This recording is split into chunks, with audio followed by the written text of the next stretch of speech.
We should do the same way. Okay, we'd like to call the meeting of the Bennington School Board to order for May of 2012. And today we're going to start, we have some guests from the Bennington Elementary Festival Choir. Yes. Well, the students that are here today are a few of the students that participated in our all supervisor reunion chorus. We had our concert on Thursday night, this past Thursday, and it's something that we do every year. We get together about 100 students pulled from the 4th and 5th grade and 6th grade choruses at the elementary schools, as well as the 6th grade chorus at the middle school. And the students are selected by audition, and they put in time during their recess, they put in time after school, and they're also asked to practice at home so they can prepare this entire additional concert. And it's always a really fantastic performance. We do some really fun music, and they work very hard, so I think that they're excited to share with you a few selections. Would you like to introduce yourselves? Okay. You can just start. You can say your name. My name's Asia. My name's Asia. My name's Lauren. My name's Rachel. My name's Angel. My name's Kyle. My name's Julia. And I'm Caitlin Shaw. I'm the music teacher at Bennington Elementary School. To my right is Wendy Fagerholm, who is the instrumental music teacher at Monument School and Molly Stark. And over here is Mrs. Janie Hart, who is the music teacher at Molly Stark School. So we're going to start with It's a Classic, which has tunes that I hope you'll recognize from classical songs, as well as teaches you a little bit of information about classical music. So please enjoy.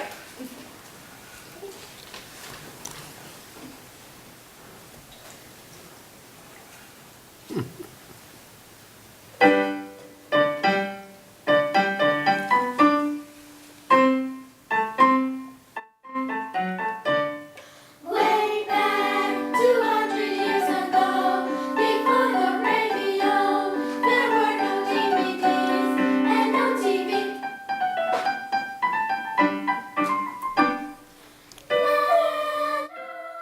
Sad was what the music for, the music was the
standard that was, I think, brand new to you. Have you ever heard this song before we did it?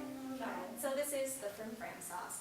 And for this one, we'll be using a CD. Sometimes we like to do performances with recorded accompaniment because we can add some extra stuff in there. And in our concert, the person who was the accompanist was not able to be here tonight, so we're going to plan B. Ready?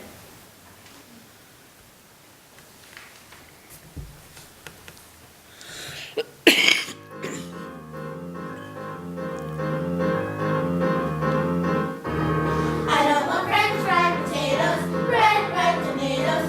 I'm never satisfied. I want the French fry sauce with the awesome egg, with chipotle on the side. Well, just a bigot, but I don't go to Wicked. I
inviting us to be here. It was our pleasure. Well, thank you for coming. very much. Very good job. Thank you. I remember every word, too. Yeah, That little one was so intense. yeah, you notice.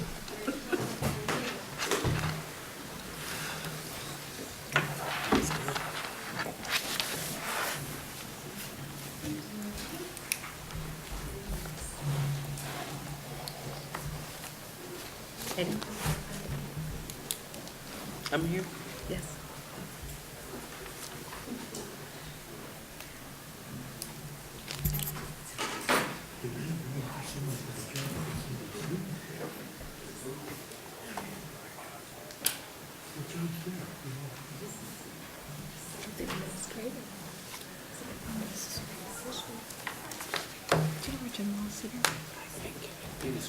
Right there. Nobody's sitting here. Yeah, nobody's over there, nobody's here. Thank you. That was very nice. I'm glad you were there. Set that up for us. Okay, next item will be, I guess we'll go back up, citizen comments. Yes. I just wanted to come forward and bring to the board's attention a potentially significant problem that I see regarding our electronic communications system. And I don't want to take too much of the board's time. So what I've done is I've created a little memo here that just sort of outlines some of the things that I found, some of the issues that I wanted to address with you. But in summary, I just wanted to cover a couple of those if I could. Basically, what I found is that the parents are asked to utilize the parent portal and the web pages and the homework links and the sites off of the school pages and the educator classroom pages as well to gain access to information about how well their child is doing within their educational facility. Sometimes this includes, homework assignments, their testing and quiz scores, perhaps a missing handout that parents could go and retrieve this information. And what I have found, I spent several hours reviewing many, many pages within the SVSU educational system. And I found that the system is significantly underutilized. We have found, I should say I have found over 100 educators have yet to have an opportunity to create their web page. I found in one particular case, it showed a student missing 20 assignments about 2 weeks prior to the end of the semester close. Turns out after investigating and after people were asked to update, the child was missing 3. I also found that a lot of information is just not there. The information concerning a course description, age-appropriate course descriptions, how and when to contact the teacher if they have any questions, student expectations, things like that. I just found that even the basic of information was just not there for me to go and look at as a parent. My son is in 6th grade right now. He's going to be entering 7th grade. I'm told there is no parent portal for 6th grade, so I rely on the pages, the web pages that I'm told to look at. And I go to look at them, and there's nothing there.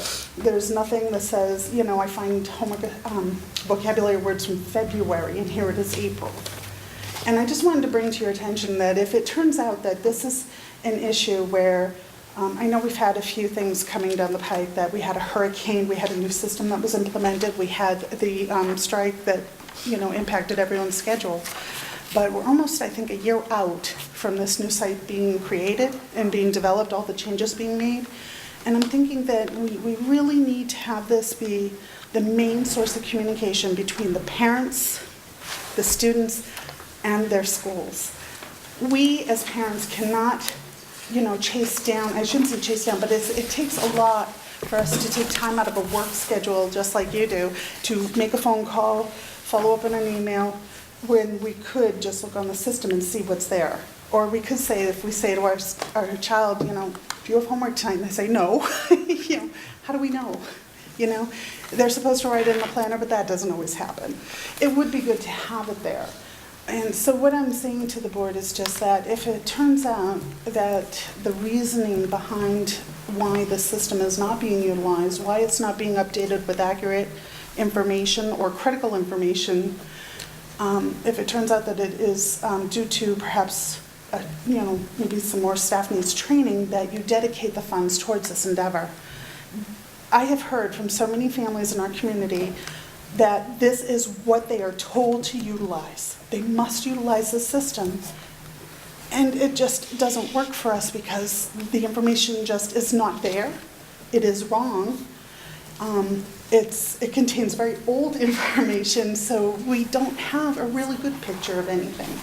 So I just wanted to ask that, maybe you take a minute to look at the sites yourselves. I spent many hours doing it, from school pages down to educator websites, classroom pages.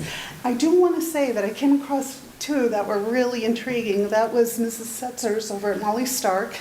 Very, very informed person who provided parental resources, an events calendar, homework assignments for her class as well as others. Really a good job on that one. And Mr. Marsh's over at the middle school. His was science related and links to periodic tables and even 7th and 8th rubrics for reports. That information is so helpful, and yet it doesn't. I wish we could have like a template that everyone contained the same critical information that parents or students would need on a regular basis.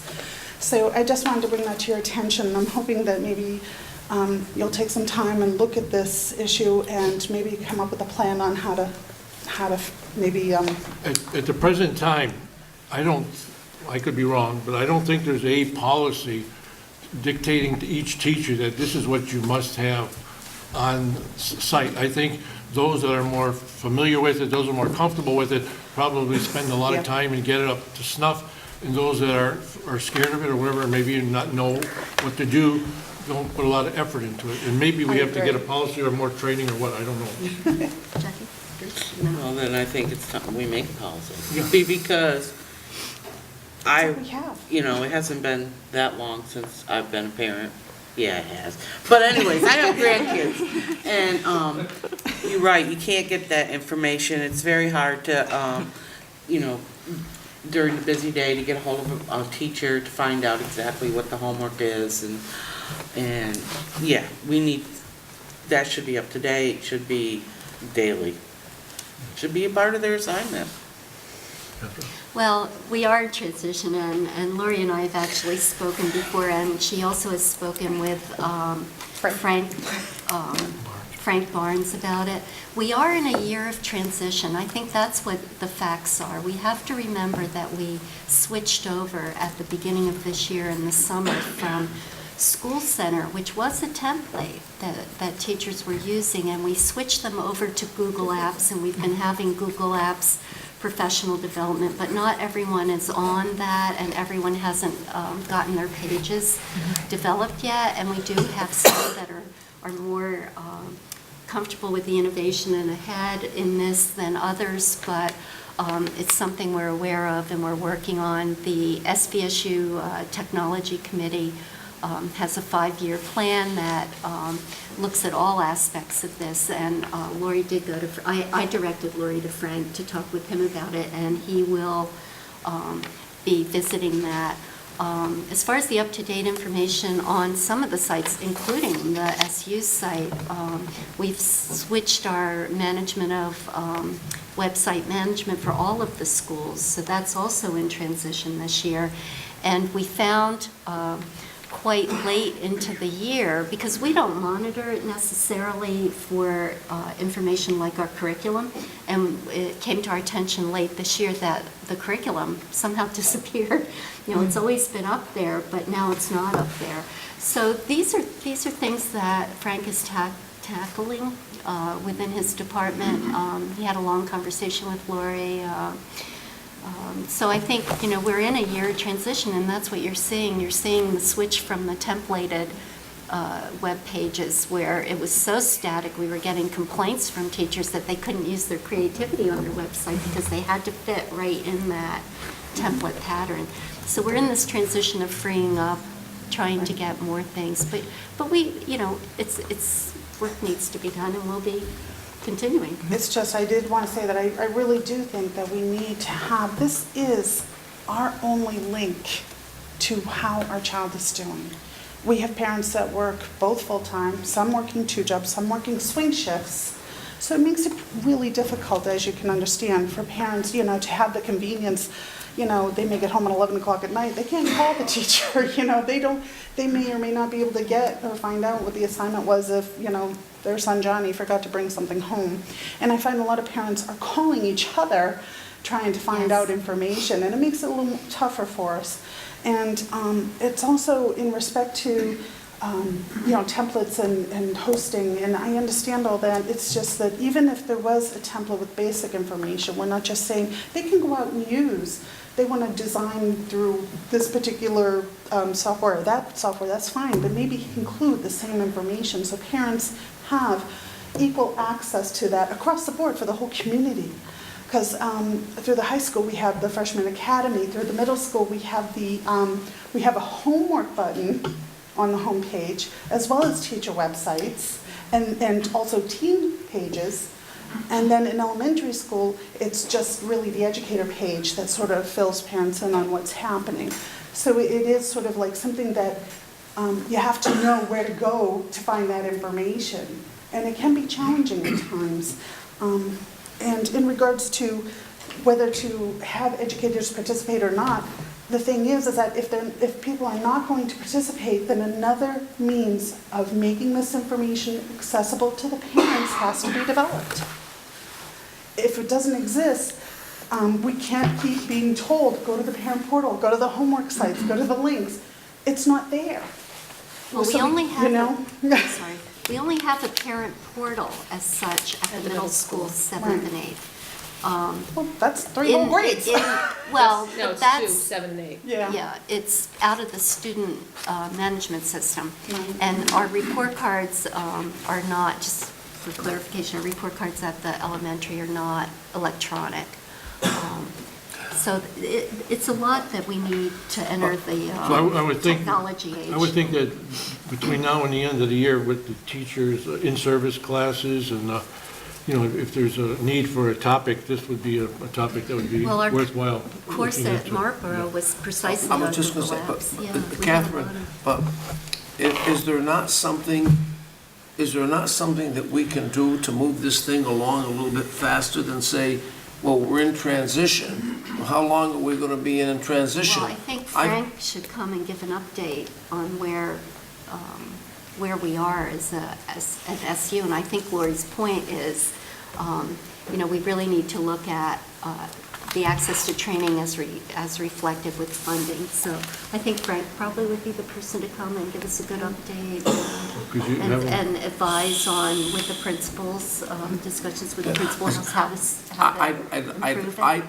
I would not like to just drop this No, I because don't we think have so. someone here. I'd like to see I if we appreciate can't that. put this up on the front burner Yeah. and see if there isn't something we can do even short term to get this thing moving. Right, well, because it's Lori, right? Yeah. Right. Thank you for bringing this up. It is an issue that's out there that I've had as a parent. And one of the first things that's very difficult is when it's not up-to-date information. That is really not good. When you go in there, because everybody's busy, you go in there to find information on policies or procedures or something like that, and it's 2006, and you're in 2012.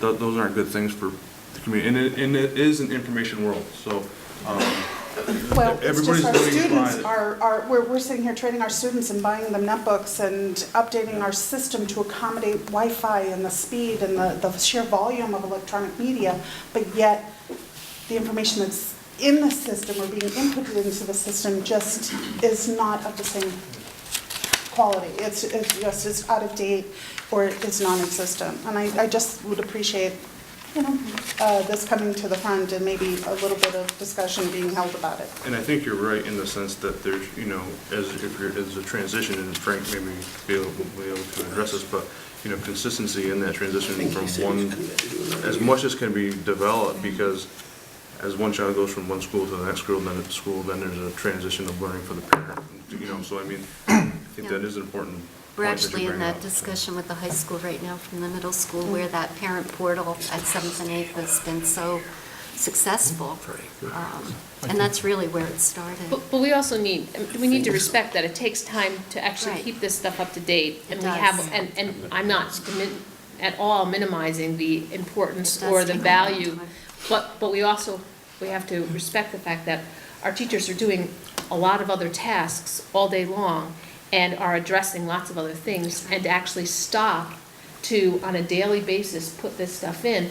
It's easier for some and not so easy for others. So it really, for us, it's not just, we can't just point, I don't want this to be a conversation about pointing fingers at the teachers, because No, I it think really there shouldn't. is a lot of demand on their didn't say time that. already, and to assume that it's an easy thing to immediately load all of that information up there, I think oversimplifies it. So it would be great to have a conversation from the technology, because it's really how are you going to assist them to get there. Right, Because not exactly. everybody, I've observed the same thing, using the website, and different teachers are at different levels of reliance upon it or utilization And of it. that's not And unusual in a that's- school It's not, district. right. It's not, but then So- again, if we're not going to use it, we spend all this money developing it, I would love to see it utilized. I think it would really improve the student success.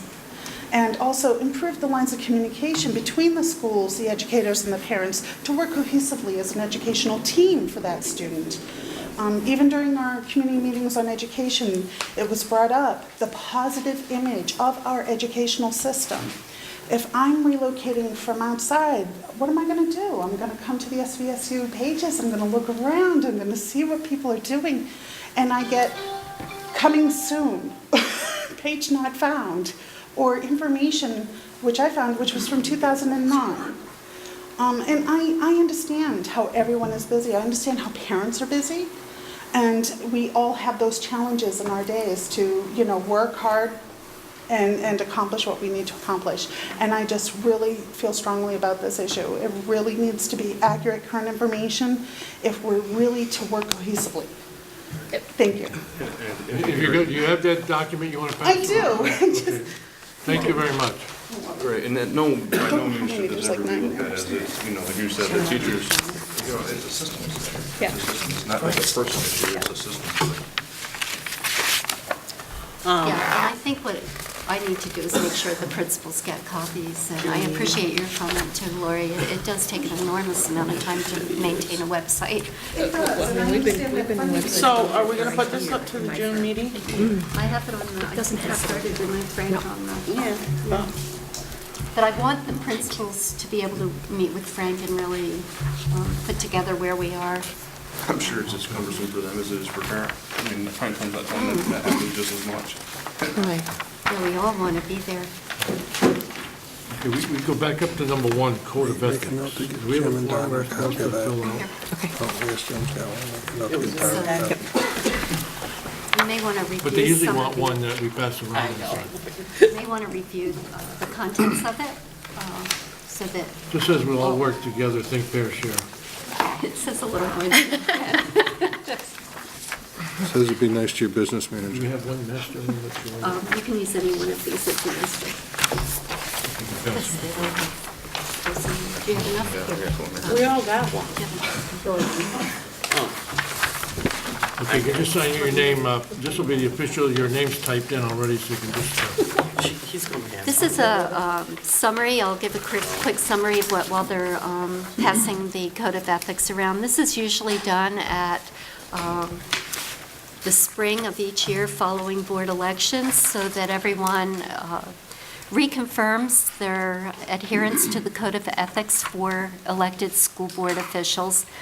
The board, I'm not going to read the whole document, but give a quick summary. A school board member has no legal powers unless he's participating, he or she, at a legally warned school board meeting or acting on behalf of the school board after the board has formally designated them to represent them.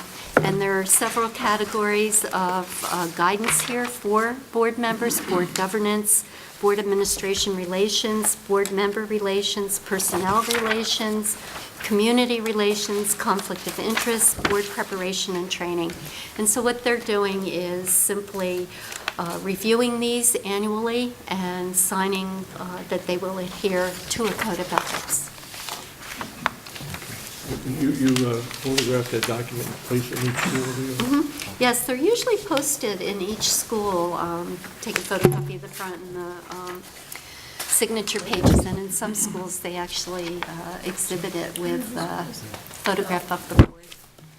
Yeah. They do.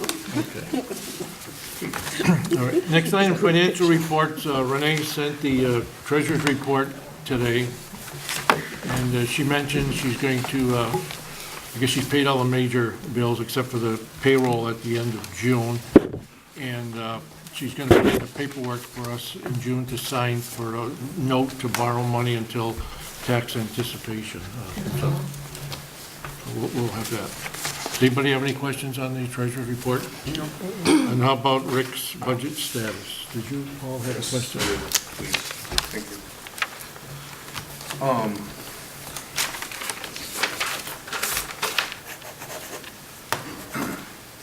Going through it, most of it I could, is, and some of these questions are maybe new because I'm new, perhaps, but,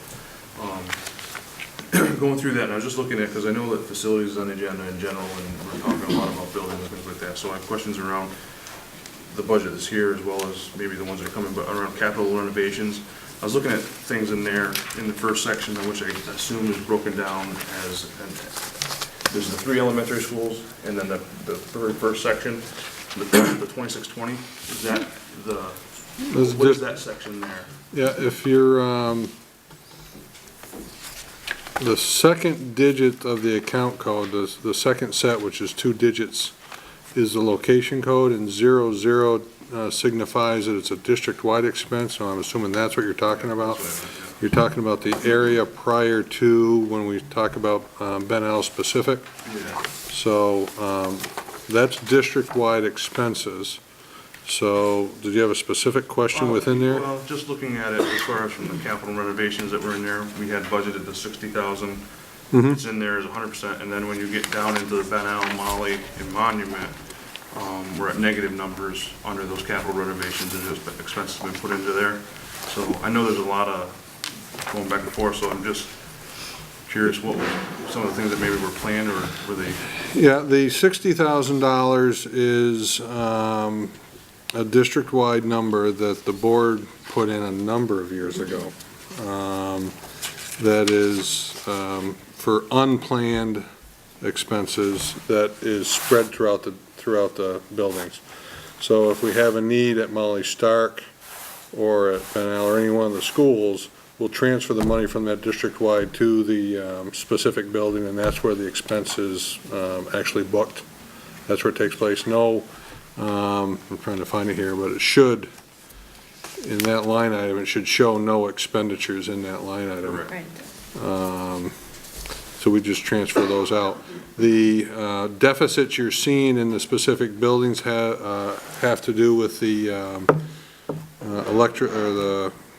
electric upgrade we did, the lighting upgrade we did through Efficiency Vermont. You'll see a corresponding, and it's probably not dollar for dollar. I haven't done the reconciliation of that yet, and I'm not sure we've gotten all of the rebates in from Efficiency Vermont yet.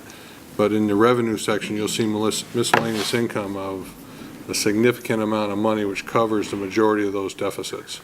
And that was a decision that was made last August, September area to take advantage of a program Efficiency Vermont had that was ending to upgrade our lighting system and theoretically save power. It ends up being like a 1-year payback with their grant that they give us compared to the expenditures. Yeah, miscellaneous, yeah, we're at 68,000, so we probably have it all in. We're at $68,000 in miscellaneous revenue, which is largely covering those deficits. Is there much, what goes into the planning end of that capital-wise? Do you do a lot of that in specific buildings in general? We do some of it. We, most of it is short-range planning at this point. We talked about some long-range planning with the board I was going to say a couple of years ago, maybe 3 years ago now, 3 or 4 years ago, and It was kind of put on hold on the back burner by the board because of a number of things that were happening, potential consolidations, potential reds, potential this, potential that. Why would we put money in if we're going to be leaving the building type of thing? So there has not been, and I think that's part of the reason for, the resurrecting the facilities committee and the long-range planning that we're going to be talking about, to start to put some, long-range thought, or at least start the discussion again that, maybe we'll go somewhere else. But, we do this, this building we're in, even though we put this, this addition on, basically needs a new heat plant, needs a lot of new windows. And it's going to need new roof. We've got the useful life of the roofs of all the buildings around. I don't have them with me, but we've got those, so we know when those need to be done. But no, we haven't done a good job in long-range planning. But part of that was because of the budget.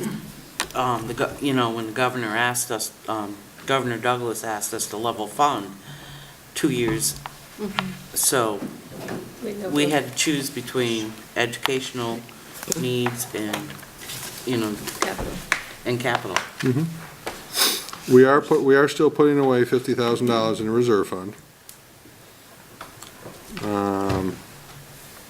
I don't know what's in there today. I don't have that off the top of my head, although Renee may have it in her treasurer's report. We haven't spent much of it since we put this addition. Haven't spent any of it.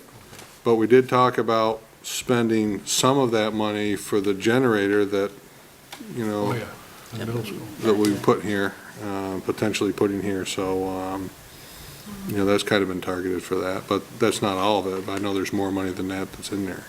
But there's not millions of dollars in there. I guess I can understand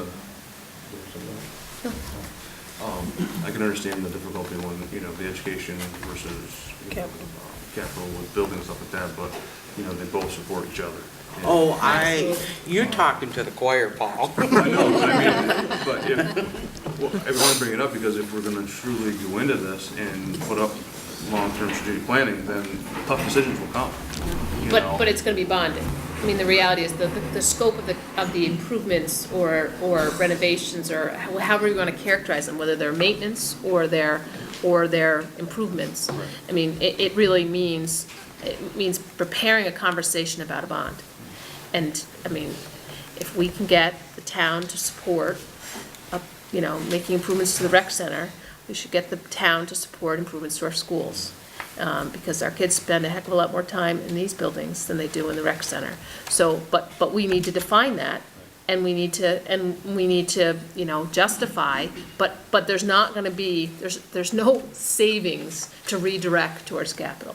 I mean, we don't have that, there's not that fat in our budget to say that we're gonna be able to do it without going and borrowing money. Yeah, any meaningful capital plan would result in an increase in the budget. I mean, there is, the only discretionary money we have, in my opinion, is the $60,000 that you saw in the, what I call the district-wide capital money.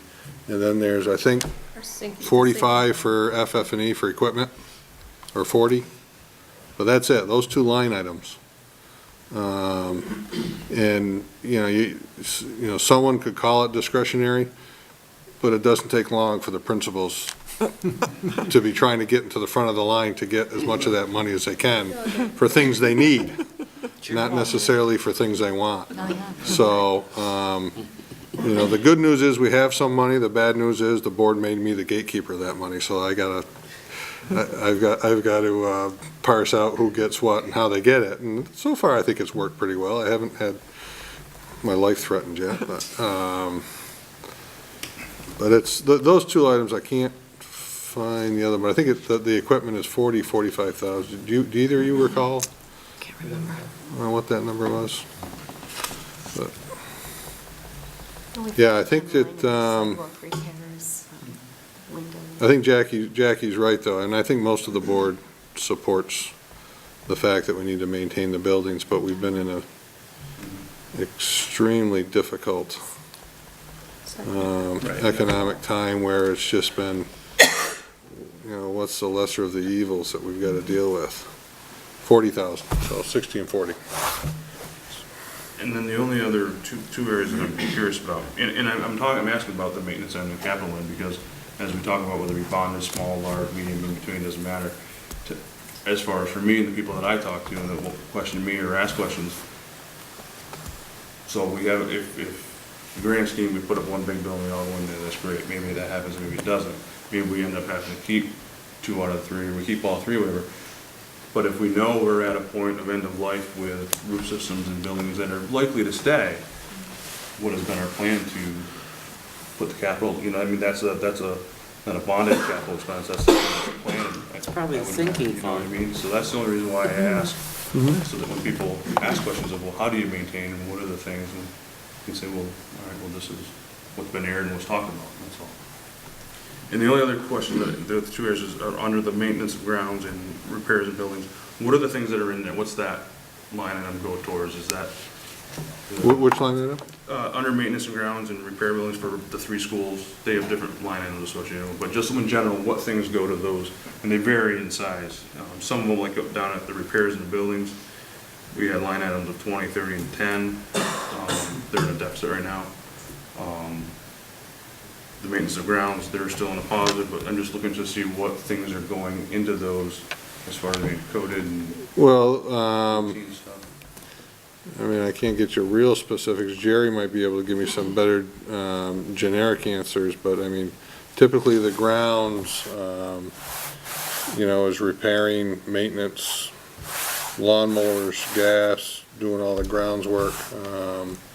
The buildings, we have some, generic money in there for repairs, again, just for basic stuff that happens during the year. And then we've got that $60,000 that we move depending on where the hot spots are. But, the difference between, the grounds and the buildings is truly that. If I understand your question right, and I apologize, if I'm not answering it correctly, help me out, 'cause No, that's just it. Would it be salting and it's all of your, right? One of the line items that would come out of that is your salt for all the schools out of each one of those accounts. If your fence repairs come out of that, Tree blacktop removals. repairs, if you need, a sidewalk put in, playground equipment, to bring in your wood chips or, stone chip, whatever it is, all that stuff, if you need topsoil to come in, and usually it is, like I said, it's, Molly Stark, I think, was big on this fall because we dug up the blacktop and put in dirt, but we didn't have enough money to put blacktop back, so we just used dirt. To me, that's, stepping backwards, but we gotta do with what we have to do within the budget that we have and stuff, keep things safe and functional, but, maybe not as much quality of material that we would like, but, it's still good and functional. And we do a lot with very little, and I think, we do a pretty good job of it. What do you do with under the repairs and buildings? Like, is that your, this fell out, this fell down, this fell, you know what I mean? Is it filled full of Repair that? buildings includes all your boiler repairs, your roof repairs, your glass breakage, your painting, your, if you needed, carpet, tile, all that falls under that category, which if you look at the line items for the size of the building, not a lot of dollars. But again, I think we do pretty well with what we have. We're an educational facility. Our main job is to educate the children, and I work hard to make sure that we keep them safe and good and upkeep. But there's a lot of money that can educate the kids without even building pieces. Where does the last one I have is where do the Beach Street funds come from? Is that district wide? Is that where does that line item fall into? in central office facility? Yeah. No, it's a triple net lease. SVSU takes care of all that. And we pay you $35,000 in rent. Right, it comes back to us. I see. We're the landlord, but we're also the tenant. So we lease it and then we contribute back to the cost. But of the Rick, lease. we do maintain it because it is our personnel that goes out there Right. and plows and mows and does a lot of the maintenance out there. Right, and from a manpower standpoint, you do put some manpower in there. You know, part of that relates to the park easement, you know, that we have to maintain, that BSD has to maintain that facility. But any material that's used over there is purchased by, so if, you know, if Jerry sends some of his guys over there to fix something or paint something or do something, you know, yeah, BSD is expending some productive hours there, but SVSU is purchasing the materials.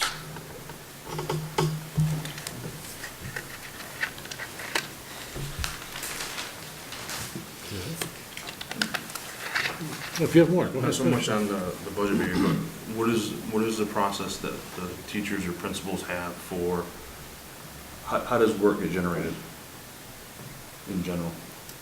I mean, it's outside the scope of that budget right now, but, you know, as far as. Order requests? Yeah, requests, this, you know, light fixtures falling on the ceiling or something. I'll let you guys answer that. Well, We have a form that is spelled out, classroom teacher, what the problem is, we write that up, or a teacher writes it up, comes to administration for either approval or return, depending on what the issue might seem to be. If we approve it, we sign off, then it goes to Jerry next, I believe, and he takes a look at it, reviews it, either assigns somebody to it or throws it back at us and says, can't handle this one now, you need to defer it. and then I think larger issues would, you know, either be talked about with Jerry or go directly to Rick to discuss, you know, things that we might see that we feel need to be done at the schools. What I'm thinking of in particular is the fence that's around our driveway now. That's fairly new, within the last 3 years, maybe. It was a safety concern, and talked with Rick about it. So always generate information from Rick when we're And for doing a larger emergencies, project. it's always a direct line. Yeah. Great, thank you. A pleasure. Thank you. All right. Okay, next item on the agenda, number 5, old business long-range planning. We just did. Well, we did the opener. We at least started it. Right.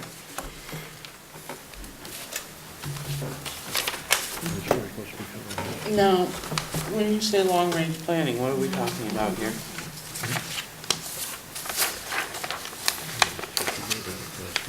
Where we're gonna put these students? Go ahead, Jack. Are we talking about Mr. Kindergarten? kindergarten? I know Classroom that, space? I know you came up, yeah, okay. Well, there's two ways to discuss that, and I'm not sure that it was delineated, it's not really delineated at all on the agenda, but we did start to look at the long-term enrollments at the meeting before last. And then, as related to your facilities committee, under the next item, you also have that whole facilities long-range planning, and I think from previous meetings, the discussion has always been, while you have a need to look at facilities in the long term, we need to also think about the educational patterns that will go in those facilities and how you want to organize the educational opportunities, which is why the enrollment information is important. So do they go hand in hand? I mean, it seems to I me that think if we're they do. reestablishing our facilities committee to do assessments and to make recommendations or, you know, kind of back in those immediate, intermediate, you know, long range, it seems to me that part of that has to be influenced or driven by, well, are we going to change programmatically how we're using the buildings? Because as we assess them, we can't assess them, if we think we're leaving them the same configurations, that's a different Right. need identification than if we say we are reconfiguring. So I think we And kind of vice have to, versa. we have to kind of drive those conversations together. Yes. I think, like you mentioned, the building ones, I think it would be up to the facilities committee to take tours with Jerry of all of them, make lists. Like Rick said, he has a list of all the roofs and the expectation of when they may go bad, and get something set up that, like you say, I think this is how this addition came about, when we had the needs in the building committee, Gene and so forth. Yeah. Came up with the idea of let's take some of our money that we had and the donations and set this up, and it was driven by that facilities committee. Absolutely. We had no music, people were complaining, art was on a card all the time, and, you know, so we got all those complaints, and the committee studied it and said, this is what we should do. So I think it would be good. You need to do what Lori's saying about programs too, because if we're gonna go with the different scenarios they presented at the last meeting, one of them was like one school would be K through 3 or K through 2, and then 3 through 5 would be at another school, or maybe we'd send the 5th grade to, I don't even want to mention, but yeah, maybe we'd send the 5th grade to the middle school. But I think we have to make those decisions before the building committee can actually say, other than we need to repair this, we need to look at all these things. However, right, I mean, there are going to be some immediate things, I mean, roofs, windows, other things that are going to, I mean, practically speaking, 5th grade aside, even if we move them, we're going to occupy our space. Moving them doesn't, I mean, maybe you have a different vision, but moving them doesn't necessarily mean that another school goes out of the, I mean, the district's going to need the 3 buildings. Oh, definitely. In the immediate and long term. That being said, if they're used differently, maybe, but if you got to repair a roof, whatever building it is, you got to repair the roof. And so the programmatic issue around 5th grade doesn't change that. Windows, it's not going to change. There may be other things on the list that the principals have that may differ depending upon whether we said your building would not be configured as a K-5 school enrollment.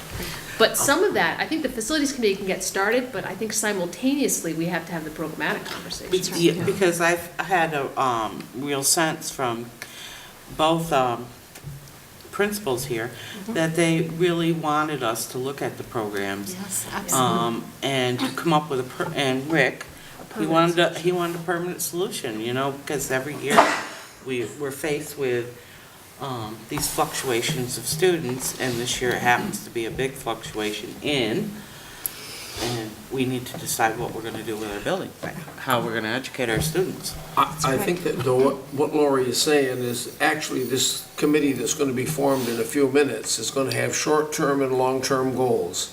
And I think as a result of their going around and talking to the administrators and getting into these buildings, that this thing will evolve itself into exactly what we're going to have to do. Except we do need to decide, are we going to stay with a K-5 model in the buildings? Right. Or is there programmatically a reason why we would not do that? If we need to, I mean, so if you need to make each of the schools at least 2 deep, what's a capital project to do that at Monument? Probably not a small price tag. But I mean, because right now. 2 classrooms at each, is what you mean, right? Yeah, 2 classrooms deep. I'm not sure people view it. Right, but I mean, because that gives you the opportunity to create more flexibility, right? So instead of having 2 kindergartens 1 year and dropping back to a single kindergarten, and at some point having really small kindergartens that are going to perpetuate, if we stay with that model as a single class per grade, we'll have 5th grades with 14 children in them? That doesn't, I mean, our goal was to keep the Younger grades. K2 small, certainly K1, Which is driving K1. one of the programmatic Right, considerations. so if that's not a feasible alternative, then, okay, so you can't, so that's, maybe it's not reasonable to consider long-term that you can maintain 3 K-5 schools. But we have to have that conversation, because, I mean, the capital request will be very different depending upon, what you're thinking. That's what I'm saying. Would it make sense that while the facilities committee is getting up and running and visiting the schools for the short and long-term goals, that we start at board meetings, we want an instructional agenda item on every meeting anyway, and that we start looking at some of these models, the neighborhood school model, the K2 model, the Montessori magnet school, first schools, whatever it would be, and start to just get more familiar with what options might be out there. And we really need to think of becoming the Bennington School District with 3 buildings. 1 district, 3 campuses. That, I heard that theme.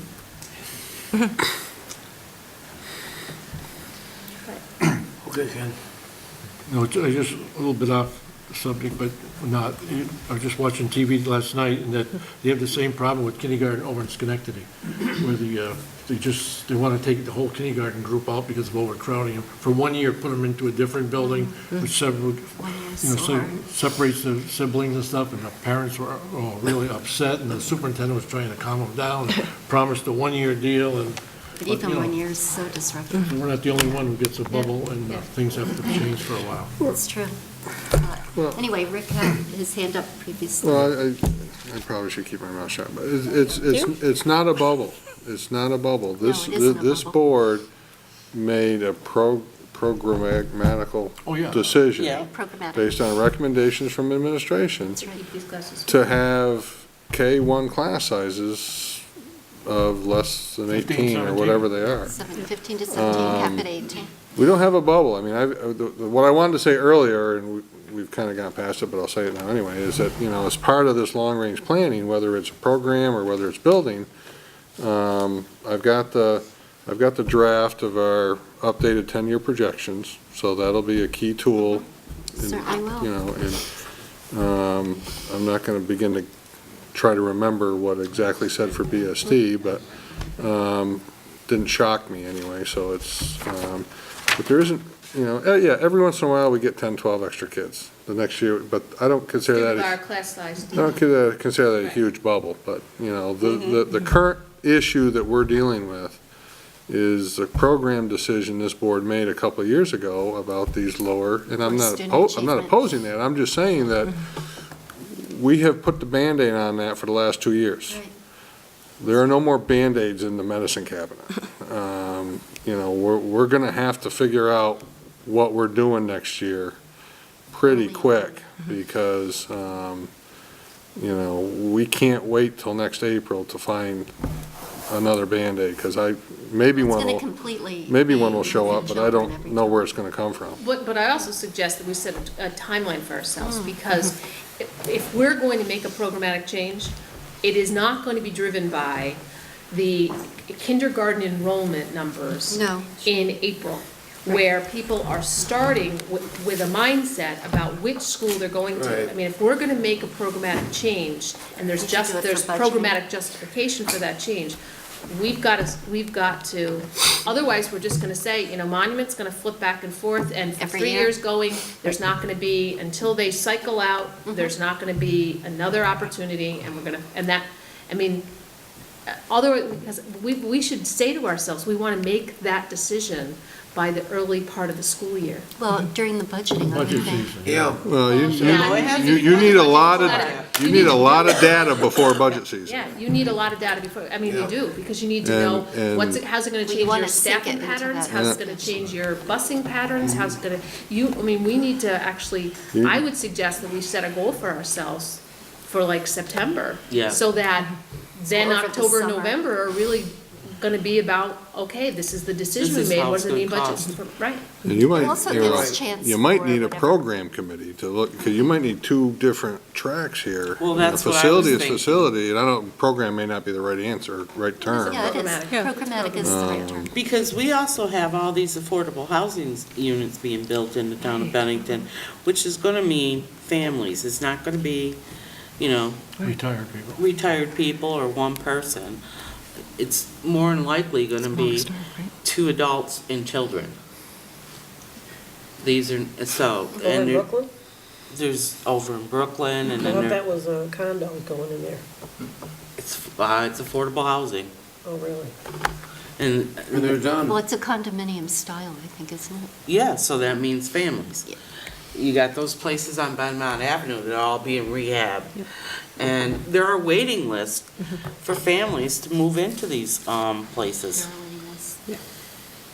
But I think the opener is the two tracks, the facilities and the Yeah. programmatic, and if we move through the summer on the programmatic, the September, the two coming together for discussion, late August, Right. whatever, on where the two are.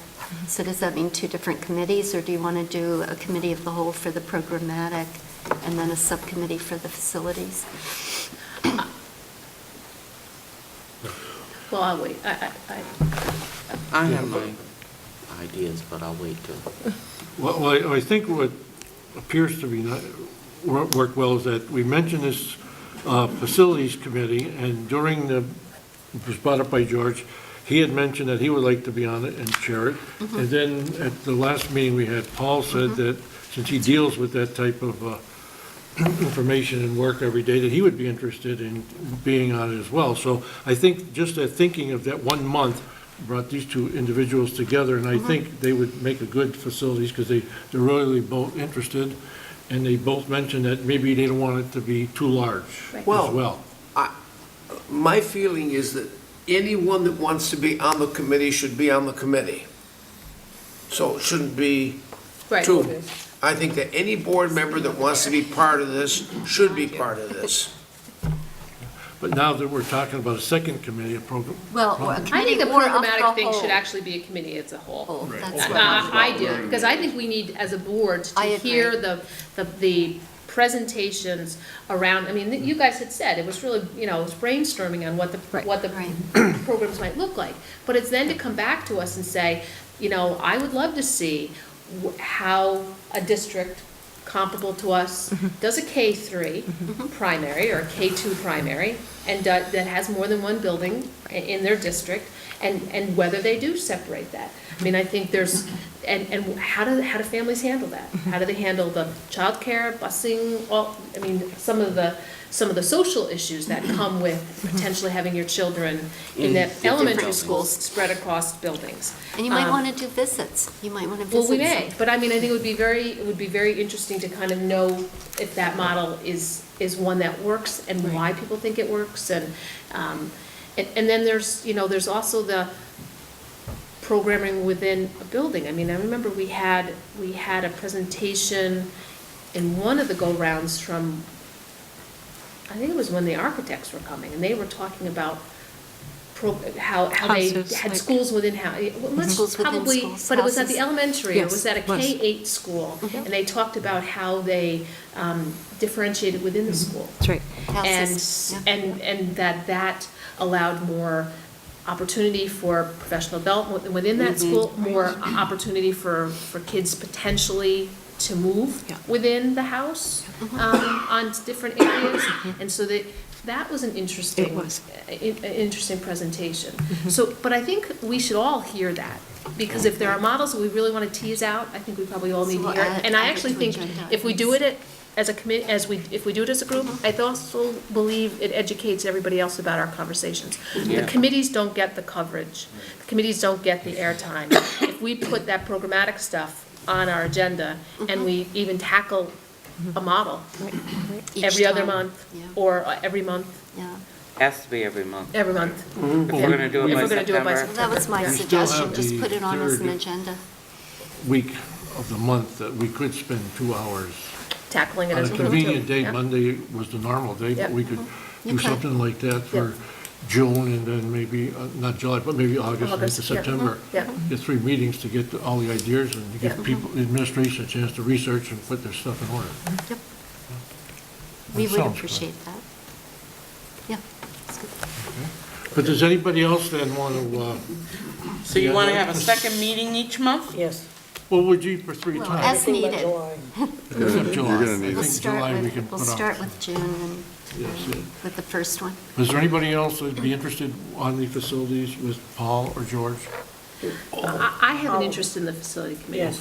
But I really want to see where the 153 committee's going before I commit to another. we set the dates and, If you you know. can I would like to everybody- do the tours. And that's I mean, right, and yeah. as many, I want as- to do the tours. and as Yeah. many that can come.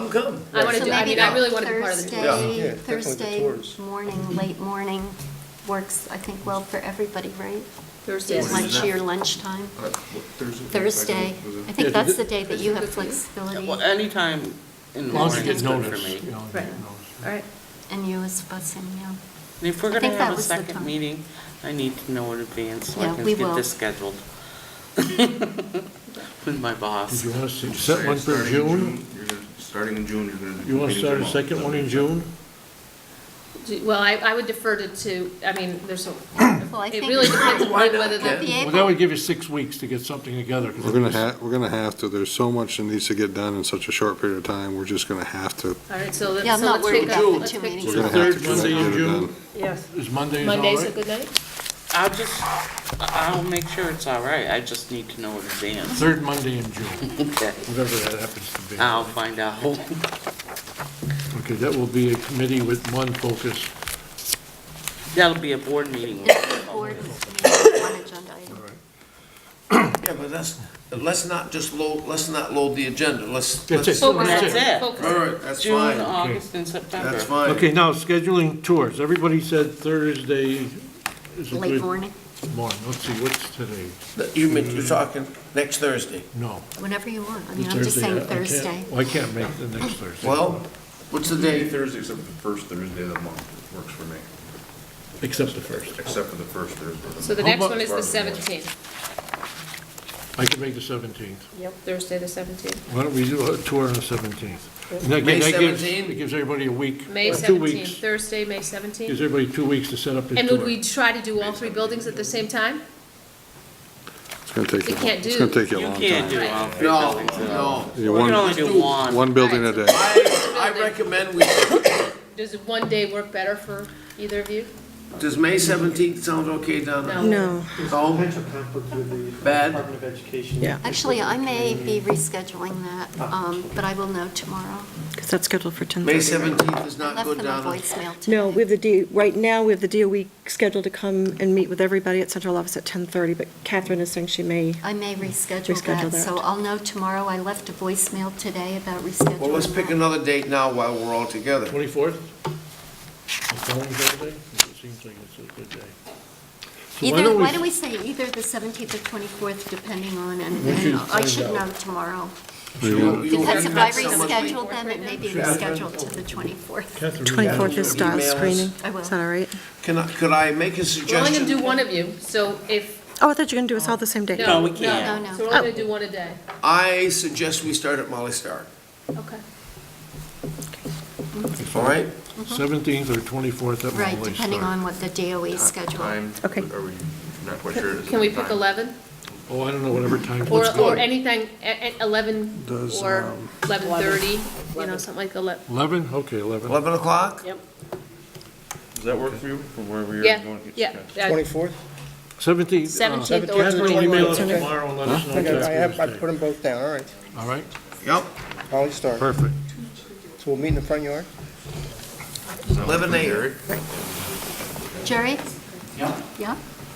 Jerry will make himself available. What was the time? I'm sorry. Cut down Molly your- on the You'll get 24th? a siege lawnmower. I'll speak on your behalf. Golf cart. That's good. We get All the, right. one committee set up, we get the tour set up. Do you have all three buildings set up? No, we got that No. first one. First two.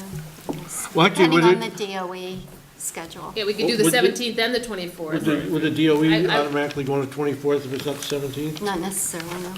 Would You both, think- would both administrators at Molly have to be at Central for DO? They both For have the to be there? DOE, okay. Yeah. But I've left a voicemail to talk with the two people, the two consultants. So if you can work your magic and change it from the 17th, then we could Okay, actually set sure. up two, 17th and And 24th. 24th, Yep. yeah. And then we'd come to Benel on the 20, Yes. if we did consecutive. Yeah. You'll let us know if you're doing it. Tomorrow. Perfect. And then we'd schedule monument after that. Okay, next item on the agenda is the consent agenda. Can we have a motion to accept? So it? moved. Second? Second. Before you vote on that, Yes. we're pulling. I'm not Yes, I'm okay. not prepared. I'm going to pull the, off the consent agenda, item 6A, which is the long-term substitute assistant principal. I'm going to pull that Okay, here, till our next meeting, not till the next meeting, but I'll Okay. discuss it with you later. all right.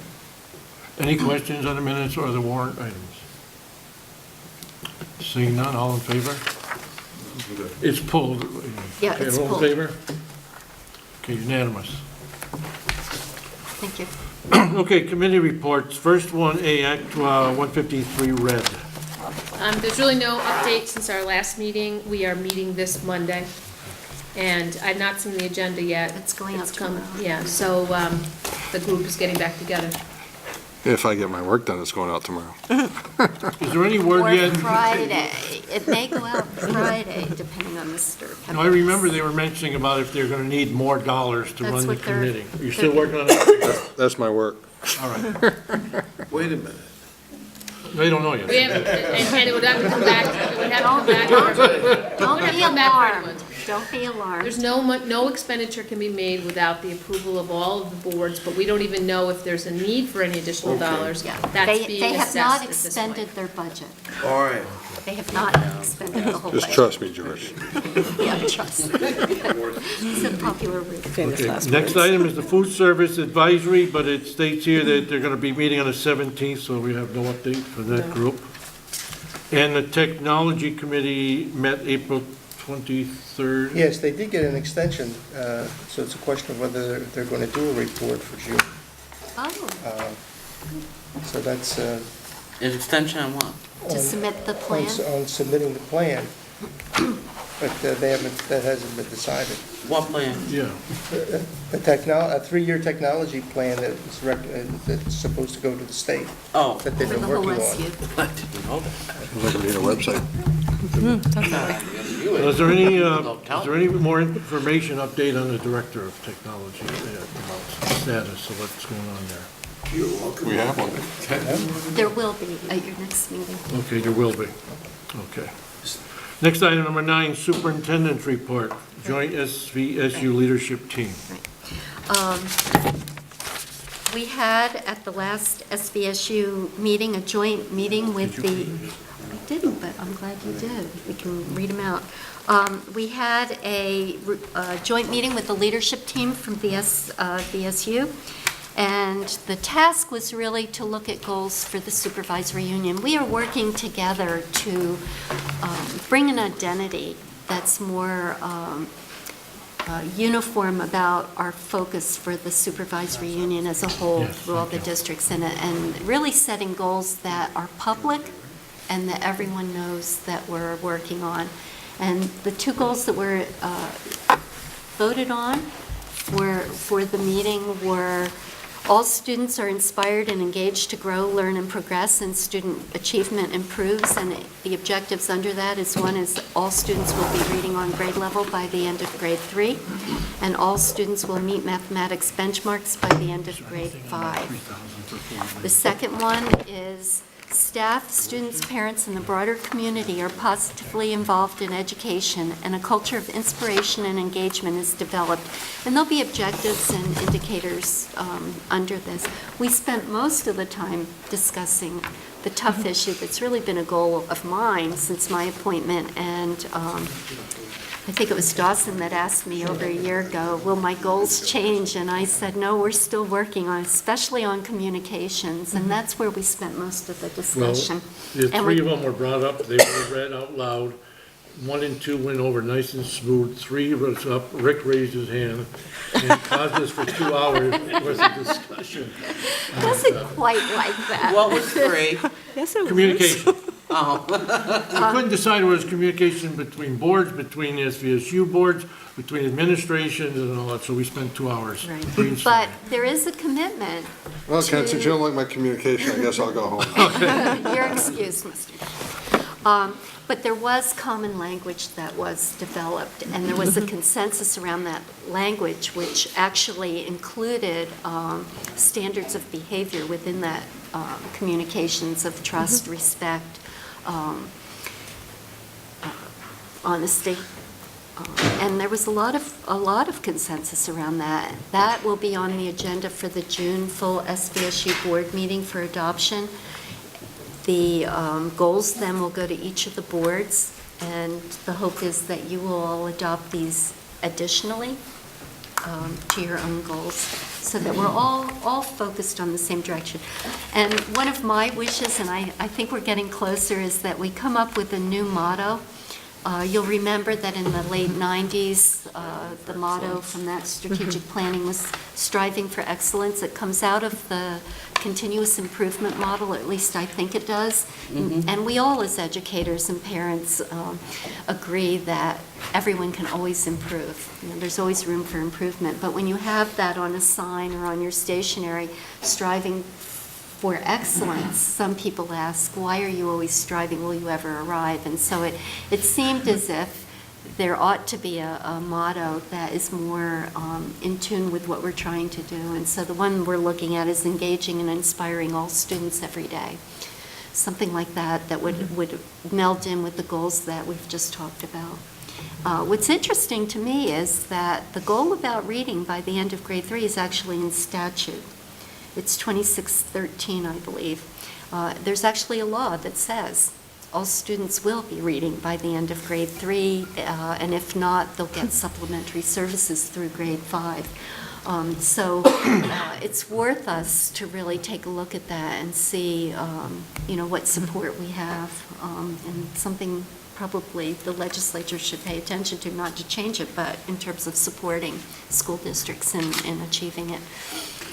With that in mind, do we identify students and immediately, in line with that statute, identify them for the supplemental support if they're not there by grade 3 right now? We do a lot of, the principals can speak directly, but we do a lot of monitoring, especially since the MAPS test informative assessment, which is classroom monitoring, has come in. I don't know, Donna. Well, I think we're identifying kids at every level, probably 3 to 6 times a year in terms of who's meeting, who isn't, and then trying to provide that supplemental services. So I wouldn't say that it's specific to third grade. We look at them. Yeah, no, it isn't specific. It's really K-5. Right. The supplemental And not service once. intervention is. Yeah. But the expectation of the supplemental service there is potentially, our supplementation is internal. Correct. Yes. And the question is, if you get to grade 3, and obviously we're not waiting till grade 3 Right. to make interventions, but if we get to grade 3, is not the expectation, and do we not have, are there not federal dollars that are in our system? Just the Title I dollars, those are the only supplemental dollars. Oh, I thought there was a portion of those dollars that were set aside for tutoring. Oh, think the what you're- supplementary Yes, the educational supplemental- services, only for those students who qualify for free and reduced lunch. Which is going to be a large part of our population. And So we the- do have quite a bit of money, and letters go out twice a year to parents reminding them that that is And available. I've seen those letters, but I'm wondering whether they are part of the sit-down with a family to say, we've done these interventions, they've all been internal to our school. And it's now, we are concerned that we are not making the progress that we would like to see. And there is, because if that We've letter's not actually done- personalized, I is can- it personalized to the family? Well, Whose we're student isn't there? We're required to notify mentioned all that. parents of Yes, it. I know. And then it's individualized in that there have been greater efforts in the last 2 years to notify parents. We used to have only 1 or 2 families a year through Take all of advantage, the right. SU. We now are up to many, many more than that. Okay. So we're definitely on the rise of involvement. Okay. And they're only approved providers. Right, you So- can't, I remember, I mean, We can't it's have the our own tutorial center, or teachers. it's Right. it's external, and it's Right. not. It is external, Yeah. right. One of the things that we are working on, and I think there's more of this going on at the high school level, is a partnership with the tutorial center where it's provided at Molly Stark or at the school, after school. Because I think some of the issues that we run into with families, oh, it sounds great, but, How can I get 'em there? can't get them there, Right. can't pick them up. Right. But I think it's, I would say from Molly Stark, we don't specifically do what you're talking about, and I think that that's partially due to funding. The title dollars that we have are really poured into our, what we can do during the day. Right. One of the things that we found successful, we did some primary work a few years ago through the after-school program where we targeted specific students and said, want you to stay.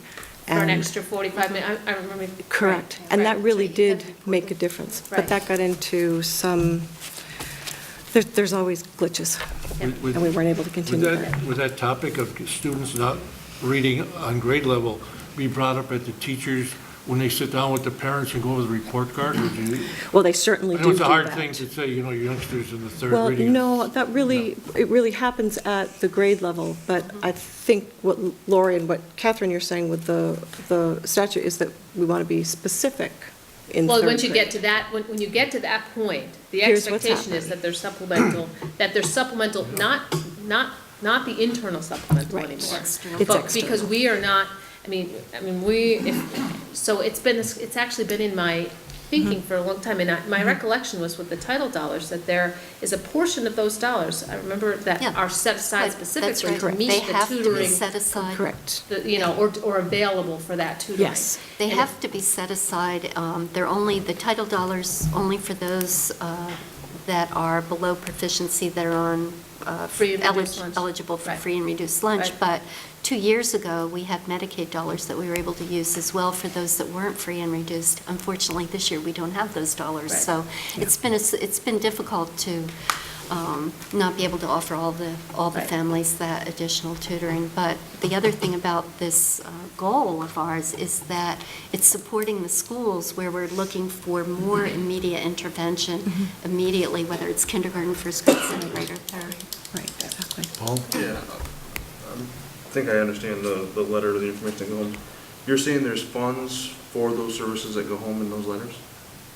There's an offering there's Sure. an announcement that there is an opportunity for additional. And they yes. go in January. They go twice a year, I get them. But Beginning of you would the year hope so, and- because all you keep hearing is that during those 10 weeks when there's summer vacation, kids lose a third of what they learned during the previous year.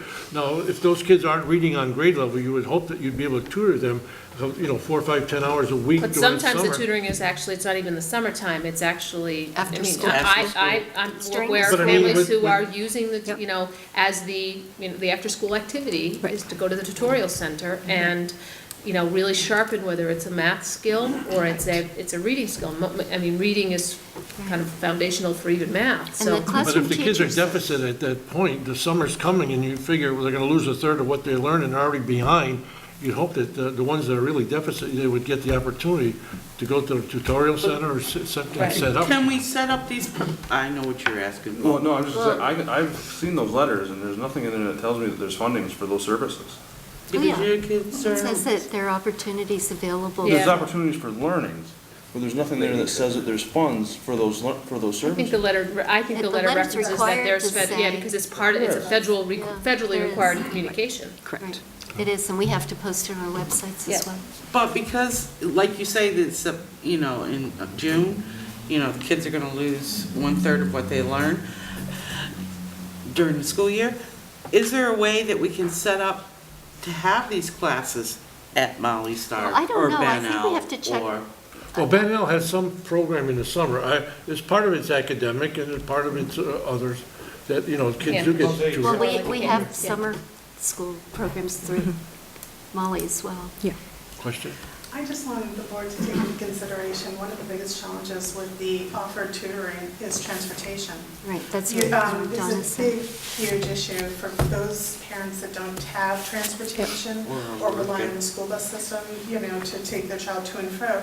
Offering tutoring over at the CBC or wherever, the tutorial center, wherever it happens to be, means somebody's got to take that child over there. And then it's only a matter of a few hours, and you've got to either leave work to go get the child, unless the child has transportation, perhaps to a daycare slot or childcare center or something else that they're going to do for the rest of the day. I think scheduling is a big issue for those families trying to access that tutoring. I myself have looked at it and said, I can't do it. I Well, don't it's know how to juggle also, that. it's also access of the provider, because the Right. providers don't always have the slots or the Exactly. staff members. And ironically, they can't hire staff from Our well, they're schools. not meant to be tutoring with staff in our schools, because that was the whole point of doing external. Again, I think short-sighted on the side of the, part of the federal government. The other thing is, I know the high school does some on-site, I'm not sure it's funded by the same source, so we'll have to see if the federal funds allow. They want a separation from the school with these funds to really emphasize that it's external. So we'll have to check and see, but if it is allowable, then it makes sense that we would explore it. You mean the on-site? Yeah, it's- It is. We've got a couple of kids that are doing on-site tutoring through the tutorial And center. the federal government allows it. I don't know, I'll check, but yeah. Well, I think so, because it's the tutorial center. It's Doing it. just not at their location. It's at the It's convenience of our under their authority and their, I mean. So maybe we can expand Yeah. that. Like a someday. satellite. I think so. You just set up. Exactly. That's Yeah. what I was Yeah. trying to get across. Okay. In the rural, Some of them are George, you have a online, question? too. Yeah. No, it's Right. Catherine, is Catherine done with her? no, she's still no, got it's rural gonna- development. Oh, all Well, right. I was just going to let you all know that on May 16th, the Rural Development Council comes back to complete, well, I don't think it's completion, but to finalize the 4 priorities in the Bennington community that were identified, and to actually assign chair people to the, each of the goals or action items. Task And forces. then, task forces, thank you. And to have those people sign up for those committees and start to identify tasks and action. They want you to sign up early though, is it right? They give an email they want you to send if you're interested in yeah. any of them? Catherine, I was going to say, could you fill the rest of the board in on where we are with the assistant superintendent can. and human resources for the Sure. board's information? Yes. I know where we are, but. 'Cause you're I on think- the committee. I think they'd like to know. Yes, we're progressing well. We have selected candidates to interview. I'm doing some pre-interview reference checks on those, progressing well. And we're trying to see if we can coordinate next Tuesday morning for interviews. What I'm trying to juggle with that is that's usually our SVSU administrators' time to meet every Tuesday, or every other Tuesday. So, but we're at the scheduling, reference checks, scheduling interviews. Looks promising. That's where we are. I did have one other item, Yep. Ken. Because this is likely to be in the banner tomorrow, I would like to let the board members know, I have sent you an email, as I have the administrators. As you know, we have we're very diligent with our busing, dismissal of students, and when students are driven home by the bus drivers at the kindergarten level, we're very firm about them not being dropped off if there's no adult there for them. And if there is not, we have them brought back to school while we locate the parents. And occasionally, you'll have a time when there's a mix-up, and a child gets on a bus that should not have gotten on a bus and ends up, the bus driver realizes there's no one there, they bring them back to school, or occasionally one might get off the bus and someone may realize then. And we've had a case of that recently. I have to commend the school involved, that the protocol was followed beautifully. The notification came to us that the child was there with adults. They had gotten off in a group of children, and there were adult presence, but not that adult for that child. The protocol was followed. We were notified. The bus went out, picked up the child, brought the child back to school. The child met the parent that was picking them up from school, and all were safe. So we are very diligent about it, and I just wanted you to know that we do review those dismissal policies with everybody in the bus company, and, you know, we've had one recently, and it may be in the banner tomorrow, or it may not.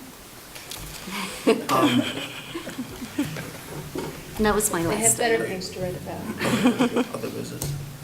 I just a comment that, because we didn't come back to it, that it was kind of nice to have this musical group come in this evening.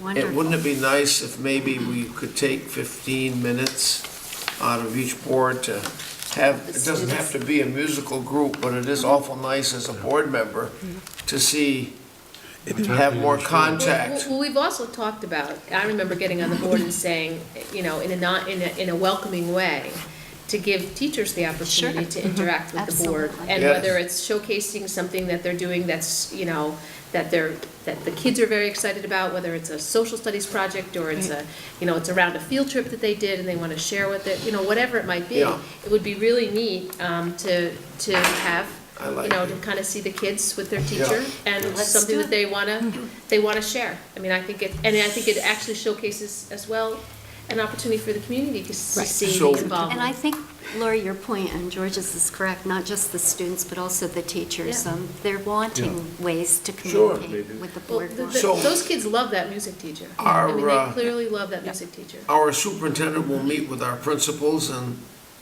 come up with something, so we'll have something to look forward to at each meeting. Mr. Harrington, Mr. Harrington, during the basketball season, brought his gymnastics group that he has at Shasbury, and he brought it at intermission. Oh, during the yes, at the basketball. ball. It's really well received, these youngsters. It was and, amazing. Really well. Like you say, you could see this young lady here had the kids eating out of her hand. It was really- They were all were focused. responding to her, absolutely. Oh, yes. And Lori, and it, you know, need not be music or gym either. I mean, Yeah. No, absolutely. academics, Yeah. whatever. Art, you could bring in Yeah. copies of things they Whatever. made. You know, the kids are doing oral Mathematics. presentations on topics, you know, that, a lot of oral Mathematics. speaking or, you know, other poster board projects and other things that they do. Careful, they need might to see that. stump you with mathematics questions. Ken would like that, especially multiplication. All right, and that's all I had. Okay, next is personnel, none. Under policies, I had asked Catherine about this, when we warn student eligibility, and what she said is that not every district was able to warn it yet. And until they all warn it, which means they accept what's, you know, The there changes. mostly, it would be no point for us to approve it, and then someone else make changes to it. So probably in June will Trying to come keep around. that more in order so we can keep track of the changes. Okay, but I think. Thank you, it I was- appreciate it. But no, but the last meeting, everyone did get a copy. Yes, Yes. yes, And thank you. you- And so were there any questions to go bring back? Because Claude is on the committee? No, we thought it was good. Job well done. So, Yeah. so we could approve, because our timing is, But not everybody's warned But it if they yet. haven't warned it and It has to somebody go else back makes to- a They have change, to warn it. it'll Then come we back have to to look us at it based again. upon the Yeah. change. well, no, this wasn't warned, this has already been warned. Yes. This was sent out for adoption. Not Our to next the other- step is There are adoption. some districts that didn't warn it yet. So we have to go in sequence through Oh, all okay. the Well, districts. We were that- lucky Well- you came right to our committee. Well, We only have to because do of that, because of the way our schedule, the way the Right, the our schedule meeting fell. was, that's fine, right? Okay, so we're, We've had instances in the past where we've adopted something, and then it comes back on our agenda because it got modified by Because- somebody else because they hadn't gotten to the point of warning it, This so. is actually an example. but I thought it was an issue of the handbooks for the coming year that are getting, You'll be, Yes, you'll be but ready in the summer. MAU did take action so that it can be in the handbook. They went ahead and said that they would print it, even though it hadn't gone around, I'm pretty sure. Yeah. The problem is, and this is a good opportunity to review it, we have tightened up the process a little bit because it used to be that a working copy went to all the boards after the policy committee, then came back to the policy committee, then the warning went out to all the boards, come back to the policy committee, and then the adoptions. We've cut out the working copy, so this warning is really the working warning copy. And that way, hopefully cut out at least a month out of it. But I will double check, Claude, on the MAU, but I'm pretty sure at their last meeting, you were there, the last meeting, Did they, they gave a direction to the handbooks, as Claude is saying, it was a concern, and I think they gave a direction to go ahead and print it because it's been such a controversy and had so much visibility, they felt that the boards would be in agreement with it. Well, I think the board decides, once they get to 70, do they all like the other steps? We're Yes, going to be the other checking steps were fine. twice as much during the year. But I'll double check on the handbooks, because you're right, that was a concern. So that's about so our next meeting, we should have the policy to adopt. That's right. And the only thing I have is, the numbers here were incorrect. The Vermont School Board Association's annual convention meeting will be held at Lake Maury on October 25 and 26, which are a Thursday and a Friday, and everybody's welcome to come. Paul, if you're interested, you can get the time. It's well worth it. They have a keynote speaker, and they have a lot of different workshops on different topics for school board members. So if you want to stay there 2 days, you can do it. If you want to do 1 day, it's very flexible. And the other thing is I did check with Rick about the money for the Four Winds, and he says he's going to be able to find the Four Winds, the For next year? 3,000 for next year. Thank you. I have another. Yes. Can you talk about the school calendar Yes. and the last day? I don't, oh, this year's. No, this year's last day of Yes, I school can. in light of the not having used the 5 snow days, but only using my count 1 of the 5. Right. When will school end? 25th. We have not made that public yet. It will be the 25th, and the elementary will be a half-day, but that is what we're going The to do. 25th, which is that Monday. The Monday, What is June it? 25th. And how many June kids do you think 25th. are going to go to school that day? So the last is, June June 25th, 25th. Monday, the 25th. As a half day. Well, I Monday, don't know June how many 25th. get on the bus. That is on the calendar, right? Is that the 25th? It is, Yes. it's on the calendar as a It's a Monday? Okay, Yes, it is. half day for students. I've been looking to see when it Full was day going to count for- back the days. Full day for staff, half day for students, Right. and then there's an in-service obligation of the teachers as well that we'll get that. Tag on to the end of the month. Yeah, if they don't do it, it's mostly online, so if they don't get it done by then, they'll have They to can use- report on the 26th to do it. And do you have any feeling for the beginning of the next year, since Labor Day is like, I think, the 4th I think we of set the next September? year's Yeah, the calendar. calendar It's starts, already- we're starting after Labor Day. After Labor Day? Yeah. Okay. Second year in a row. It comes, SVS, Pretty exciting. we didn't have an SVSU report. And Yeah, well, so- this is it. We talked about the Oh, goals. I got another question. Yes. do you want to?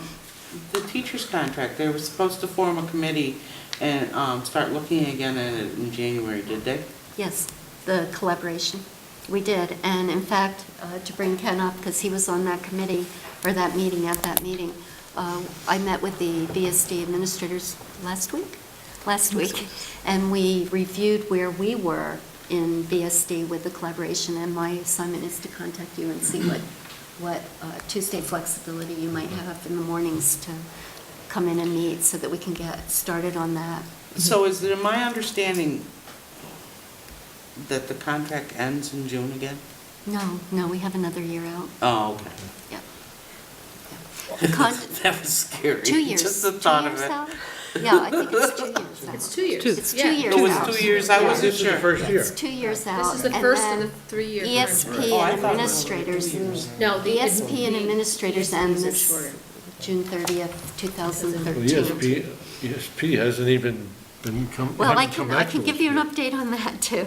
Yeah. The language matching is nearly complete, and I expect that I'll be contacting board chairs about scheduling meetings as soon as I hear when the ESP union will be scheduling the ratification. So we're moving on. It's back on track. Right. Okay. But theirs captured that year. Right. And so they only extend That's through correct. 13. That's correct. And we'll be starting the administrators soon. George said 2 this time instead of 3.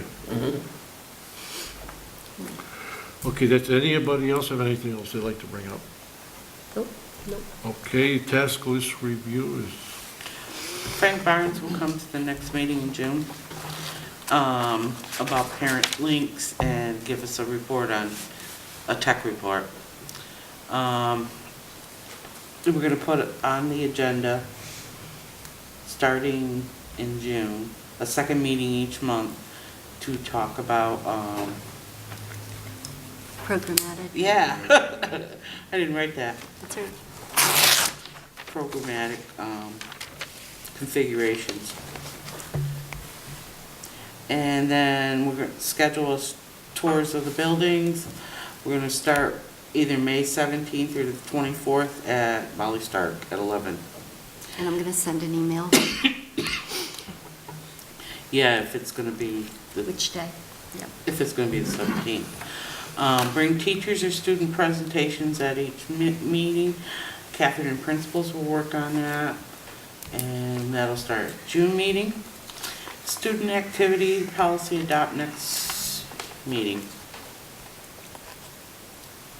In June. That's great. Thank you. Thank you. And we do need a brief executive session. Do we have a motion to go into personnel. executive session? So moved. All in favor? Thank you, Donna and Jim. Thank you. Thank your music teachers for